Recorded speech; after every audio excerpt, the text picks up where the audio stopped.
Bonjour, je vous parle aujourd'hui de nos rêves. Qu'est-ce qui t'empêche d'aller pleinement vers tes rêves? Euh, je suis Domiti Bruneton, je suis médecin et maintenant thérapeute.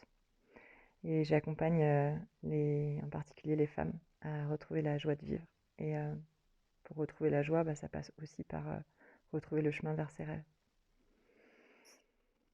Aujourd'hui, j'ai envie de vous parler de qu'est-ce qui vous bloque pour aller vers vos rêves. Et si vous regardez la vidéo jusqu'à la fin, je vous proposerai un soin à la fin de la vidéo. Et puis après, si vous voulez aller plus loin, bien sûr, vous pouvez prendre rendez-vous avec moi pour qu'on aille plus loin. Et n'hésitez pas à vous abonner à ma chaîne et à liker cette vidéo, partager autour de vous. Alors, qu'est-ce que c'est qui nous empêche d'aller vers nos rêves? Bien souvent, c'est les peurs. Les peurs, bien sûr. Il y a des gens qui sont plus peut-être téméraires ou peut-être qui ont moins de peur et qui arrivent à réaliser leurs rêves, à partir en bateau à l'autre bout du monde, à faire des voyages et je ne sais quoi, et d'autres. Et puis il y a des gens pour qui rien que d'aller à l'autre bout de la France, c'est déjà compliqué. Il n'y a pas à juger pour tout ça, mais juste constater en fait.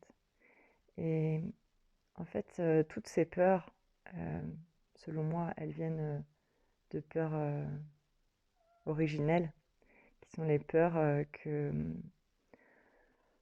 qu'on auxquelles on est confronté dans l'enfance. Et la plus grande peur de l'enfance, selon moi encore, c'est la peur de ne plus être aimé par ses parents. Parce qu'un enfant, s'il ne reçoit pas d'amour, psychiquement, c'est comme la mort en fait.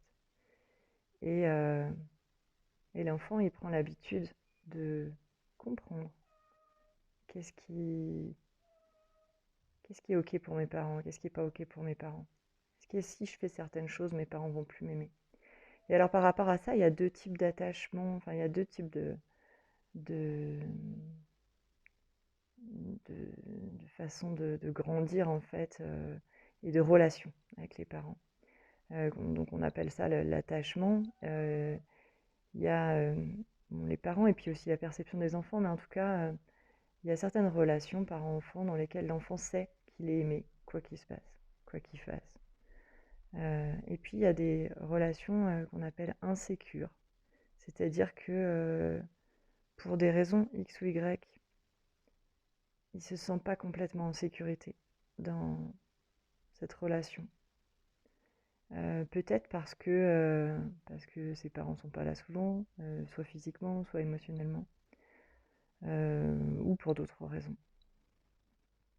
Et donc cette relation insécure, ben, ça lui donne l'habitude de faire attention, à se conformer à ce qu'attendent ses parents de lui pour éviter de perdre l'amour de ses parents. Est-ce que ça vous parle ce que je dis? Et alors ça, bon, quand on est enfant, ça se passe. Et puis parfois, c'est des choses qu'on garde quand on est adulte. Et parfois, inconsciemment, on garde l'envie, même. Ça m'arrive encore, hein, j'ai 43 ans. Et ouais, ça m'arrive encore. Ça m'arrive encore inconsciemment d'avoir des, des trucs qui sous-tendent mes actions, qui sont de l'ordre de j'ai envie de faire plaisir à papa et maman. Mm.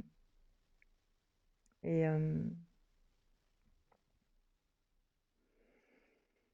par rapport à ça, ça peut se produire même si c'est pas les parents, je m'explique. C'est que moi j'ai été pendant 10 ans habiter à La Réunion, donc à 10 000 km de mes parents.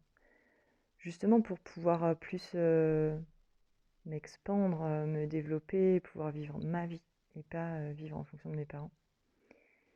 Et puis en fait ça marche pas. Ça marche pas parce que ok, il n'y avait plus mes parents à qui j'allais avoir envie de faire plaisir ou de me conformer à ce qu'ils attendaient de moi. Mais j'ai retrouvé d'autres personnes qui ressemblaient à mes parents. Euh, Ça peut être des collègues, ça peut être voilà, des conjoints. Et en fait, c'est comme si ce programme-là, de faire comme je pense qu'on attend de moi, eh ben, il était resté implanté en moi.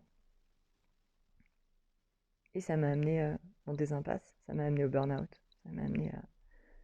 alors il y a une phrase que j'ai appris qui dit que tout système qui ne suit pas sa raison d'être s'autodétruit. C'est ça le burn-out, c'est que à un moment donné, j'avais perdu ma propre trajectoire, j'étais trop dans la trajectoire des autres. Et c'est ça qui m'a conduit au burn-out. Ok, alors pourquoi je vous raconte tout ça? Déjà parce que c'est pas irrémédiable. Quand on a conscience de ça, c'est déjà un pas. Après, on peut faire des choses pour aller voir, aller visiter les événements d'enfance qui ont cru que quand je faisais ci, quand je faisais ça, j'étais pas aimable, j'avais pas le droit, et que ça m'a réfréné dans mes élans naturels, spontanés de qui je suis moi.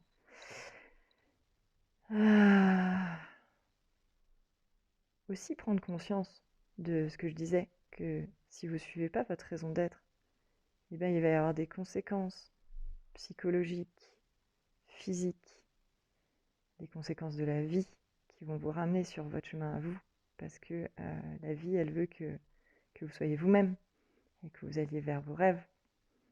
Votre corps, il veut ça. Quand il y a le burn-out, c'est que votre corps, il a compris que s'il ne vous arrête pas, vous continuez à aller dans une direction qui n'est pas la vôtre. Alors vous avez tout intérêt à prendre votre direction, votre propre direction, parce que sinon il va vous arriver des problèmes. Après, bon, je sais, c'est pas facile de savoir quelle est sa propre direction quand on a appris à se laisser diriger par les autres. Ce qui a été mon cas pendant pas mal d'années. Pour vous dire, je me suis fait même tatouer ce symbole, voilà, qui est... j'ai fait ça quand j'étais au Pérou. J'ai fait ce voyage au Pérou, c'était un de mes rêves d'aller voir le Machu Picchu. J'avais repris la direction de mes propres rêves, mon chemin. D'ailleurs, quand je suis allée au Pérou, mes parents ils étaient très angoissés, ils avaient peur pour moi.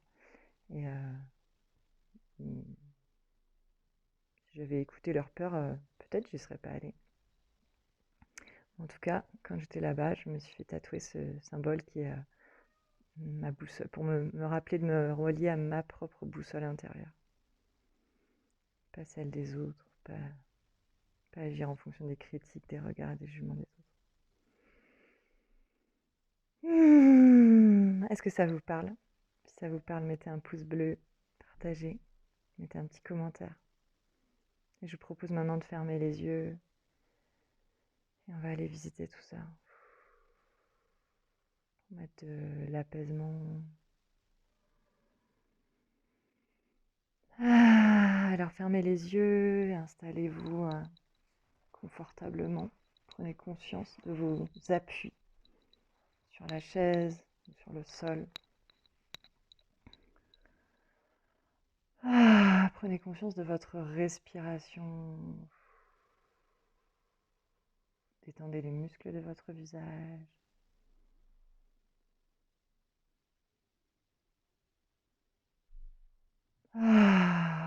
Relâchez à chaque expiration tout ce qui peut être relâché. Vous pouvez prendre des profondes inspirations par le nez. Et expirez par la bouche. Vous pouvez faire un son et vous pouvez laisser votre corps faire tous les mouvements dont il a besoin, faire des petits mouvements de tête. Voilà, respirez profondément. Maintenant, je vais vous demander de faire venir vos parents. Imaginez, voilà, qu'ils viennent en face de vous. Votre papa, votre maman. Alors, si jamais vous ne les avez pas connus, vous pouvez leur demander de venir quand même mentalement, faire venir leur présence.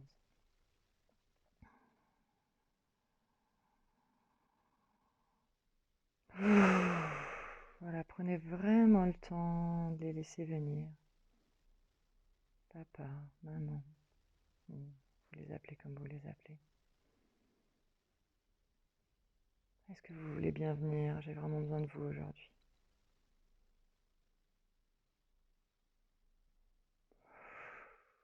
Une émotion qui est là, vous pouvez la laisser vous traverser, la laisser s'exprimer. Tout ce qui s'exprime ne s'imprime pas.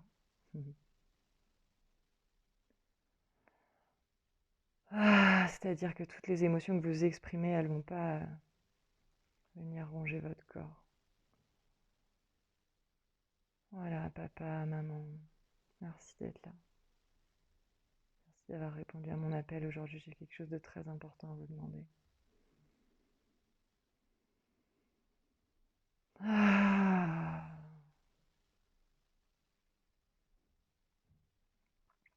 Voilà, aujourd'hui, je suis adulte. J'ai besoin de vivre ma vie. J'ai besoin de vivre mes rêves. C'est important pour moi. C'est important pour mon cœur, c'est important pour mon corps. C'est important pour ma famille, pour mes enfants, si vous en avez.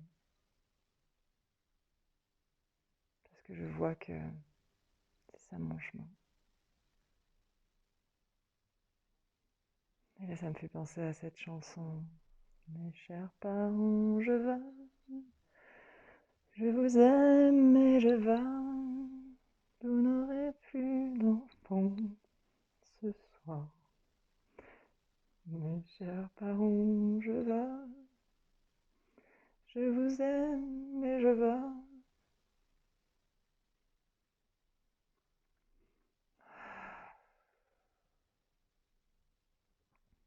Voilà, papa, maman, c'est vraiment important pour moi.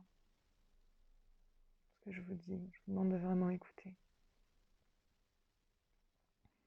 Je vois bien que chaque fois que je m'éloigne de mon chemin, de ce qui est important pour moi, de mes rêves, de mon cœur, je vois bien qu'il m'arrive des problèmes. Je vois bien que c'est pas bon pour moi.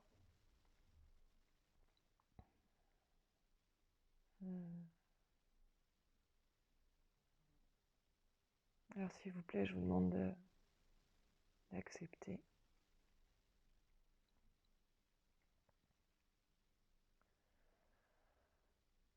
D'accepter de me laisser faire mon chemin comme je l'entends. Même si ça vous fait peur parfois parce que vous avez peur pour moi.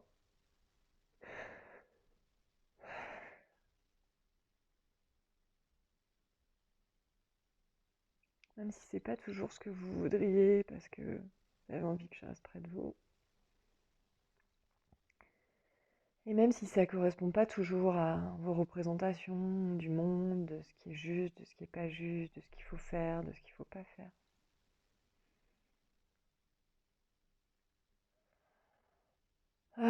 Et même si tout un tas d'autres choses dans vos représentations.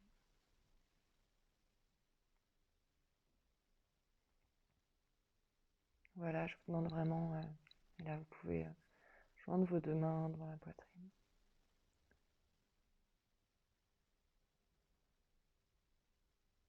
Je vous demande vraiment, sincèrement, profondément, du plus haut de mon cœur, de mon corps.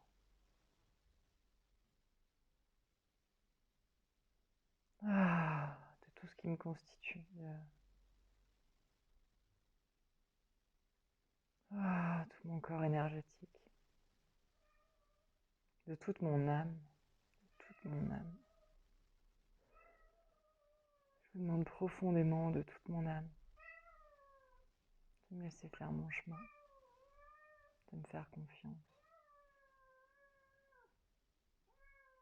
et de m'aimer pour qui je suis vraiment.